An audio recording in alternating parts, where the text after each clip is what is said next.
Mga kabisnes naming minamahal, makikisuyo po kami. Naglalambing po kami sa inyo. Kung maaari po sana ay pakisuportahan natin Analisa Reality Vlog. Analisa Reality Vlog. Hello mga kababayan, kumusta kayo? Magandang buhay po. Welcome po muli sa aking YouTube channel, Analisa Reality Vlog. Yung reaction ko po ngayon ay patungkol dito kay Papa Dins TV.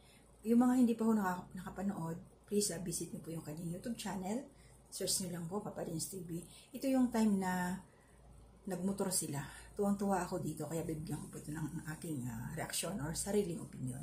Pero bago ko ituloy, please support po ang aming pinuno, ating pinuno, Ka-Business Official. Yun nga, Papa Dins TV, Ka-Business Family po channel nila. And yung aking mga kasamahang mga reactors, shout out at please support din si Anime Reactors TV, Ma'am Flores Channel, Taong Gala, Kalingap Turak, MK, Inday Ukray, Katangay PLC, Alminda Mix Vlog, and sino pa ba? Si Kamix Vlog. Ayun po, may nakalimutan pa ba ako? Siyempre, yung sarili ko, Analisa Reality Vlog. At saka maraming salamat to my silent viewers. Yung mga nariyan, mga bagong pasok po sa aking munting kubo. So, yung hindi ko nakakaalam, so ito po nga, nagbibigay ako ng, sa ngayon, reaction. Kasi hindi pa ako wala pa akong ibang pwedeng gawin kasi maraming bawal po dito sa aking location. At, syempre, yung mga nag-share, thank you po sa inyo. So, ito, tuloy na tayo sa aking reaction. Wala nang paligoy-ligoy pa. So, yung mga hindi pa ako nakapanood, ito yung time na sila Papa Dins, nahuli sila na pumunta doon sa lugar ng kapatid ni Kuya Buknoy. Kasi nga nag-edit pa daw ito. Ang naging kasabay ni Papa Dins ngayon, meron silang motor. At si Papa Dins nag-drive. Sunod, sa likuran niya nakaupo si Boss Dave, yung kanyang kapatid. And nasa dulo, kung sino pa yung tangkad na mas mabigat, yung talaga yung nasa dulo, si Jay, yung isang kasag ni Papa Dins. Mahirap mag-drive ng gano'n na nasa likuran yung bigat. Kasi dun sa amin, may mga motor din na ganyan. Ang medyo malusog, matangkad, dapat katabi ka ng driver para hindi titingkayad, hindi yung manibela, hindi presado yung nagmamaneho. Yung magaan nandito sa likuran. So, ayun nga, mabato pa yung daanan. Hataw si Papa Dins, no? Nakakatuwa. Yung, alam mo yung sanay ka sa Maynila na biyahe na hindi naman ganun ka-rough road ba? At saka nakakotse. Nakaban sila palagi. Magandang experience, magandang challenge kila Papa Dins. At tawan-tawa ako. Sino ba yung nakapanood na sa inyo? Doon sa, alam mo habang naglalakbay sila na para silang nasa kawalan ba? Na wala kang makikita mga bahay. Natatakot ako kasi baka mamaya biglang may sumulpot na alam na yung mga walang magawa sa buhay. Tapos dayo lang sila pagtripan yung mga ganun. Kaya kahit nanonood lang ako, alam po nakalipas na yon. Nagdadasal pa rin ako para sa kanilang kaligtasan. Diba? So, ayun nga, nagtatanungan silang tatlo kung tama na ba yung daan na dinadaanan nila. Kasi parehas silang walang alam. So, kahit ako kinakabahan nga talaga, so, nung nakita ko na yung sasakyan, ay salamat, andoon sila. Kasi nandoon na yung van, nandoon na yung sasakyan ni Papa Dins. At yun, bumaba na sila sa motor. At ayun nga pala, nakalimutan ko. Dahil nga nahirapan si Papa Dins mag-drive, si Jay, yung kasag, ang nagpatuloy magmaneho. Kaya nakarating sila doon sa kung saan nakaparada yung sasakyan. Akala ko, nandun lang sila sa paligid kasi may mga doon may bubong, may bahay, parang ganon.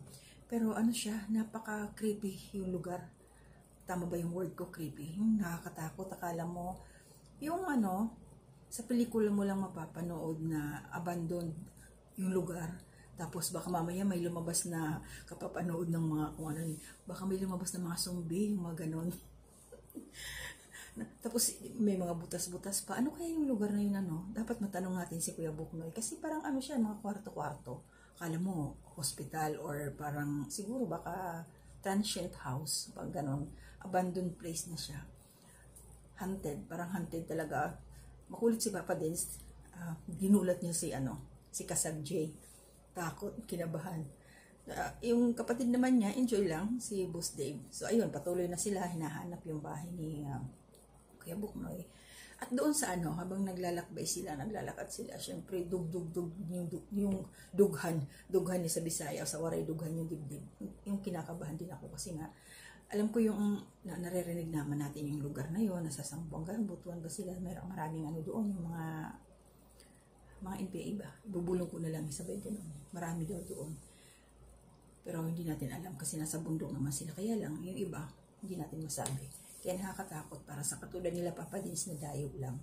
So yun, may nadaanan silang tubig na continuous lang yung tagas. So galing yung sa bundok pero mayroon siyang hose. Ay, uminom sila doon. Siguro masarap naman talaga yun. Kasi kami din may sa bukid ng mga lola at lolo ko. Meron na rin, na rin doon yung tubig ba yung hose. Kaya tuloy-tuloy lang yung tagas. Fresh water galing sa bundok. Ayun. So, kahit paano, na-refresh sila, nakainom. Grabe, ang init pa naman. Mabuti na lang talaga, meron silang napagkuhanan ng maiinom na tubig. So, nakabawi-bawi ng lakas. Mga haggard na yung itsura nila pero mga gwapo pa rin, Papa Dins, kahit haggard. Mga gwapo pa din. Kahit tagaktak na yung pawis. Diba? So, ayun, lakbay-lakbay sila. Then, hanggang sa nakarating na nga sila doon sa lugar nila, Kuya Buknoy. Kaya lang, ito, yung experience na yun nila, Papa Dins, na mapagkukwentuhan talaga nila ito pag nag-uwi na sila sa Maynila. Sigurado yan. Yung walang katapusang alam mo yung naranasan nyo na yung manonood kayo, may kasama ka manonood kayo ng sine, tapos parehas kayong dalawa nandun nanood, pag uwi ninyo, kayong dalawa pa rin nagkikwentuhan. So, malamang mangyayari yan pag uwi nila Papa Dins. Yung mga, share nila yung bawat isa, yung mga experiences nila, yung mga pinagdaanan nila habang nagbiyahe. Dahil yun ang hindi matatawaran, yun ang hindi mapapalitan ng kahit na yung experience na yun. So at least, nakita natin kung paano mag-drive si Papa Dins ng motor. Ako, first time ko yun, hindi ko alam kung, siguro sa iba, hindi ko Yun lang, marunong pala siya. Kasi di-clutch yun, yung mga ganong klaseng motor.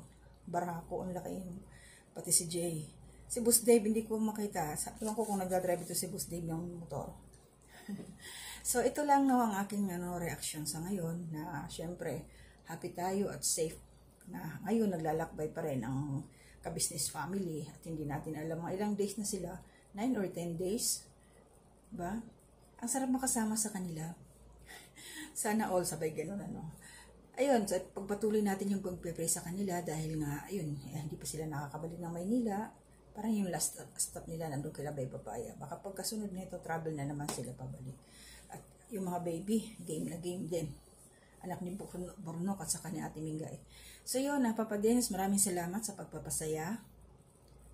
Pagpapasaya nyo sa amin ng mga manonood, lalong-lalo na kami mga OFW na parang parang naglakbay din kami sa pinuntahan ninyo. Kaya maraming salamat sa pag-share ng iyong mga gaganapan sa pagtutor na yan sa travel ninyo. At mag-iingat lang ko kayo palagi. At alam ko na sa ginawa nyo to, may madidevelop pa yung samahan ninyo, mas magiging mas siksik. Kasi mas makikilala ninyo ang bawat isa, mga kasama ninyo, lalo na yung mga kasag. Marami pa silang pagdadaanan. Di bali yung mga kagwangs, kasi sanay na sila.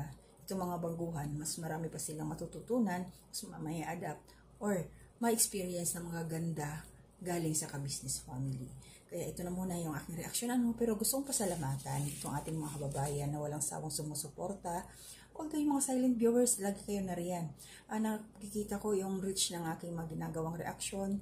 Minsan nasa 2.9, 3.5. Hindi lang sila nagko-comment.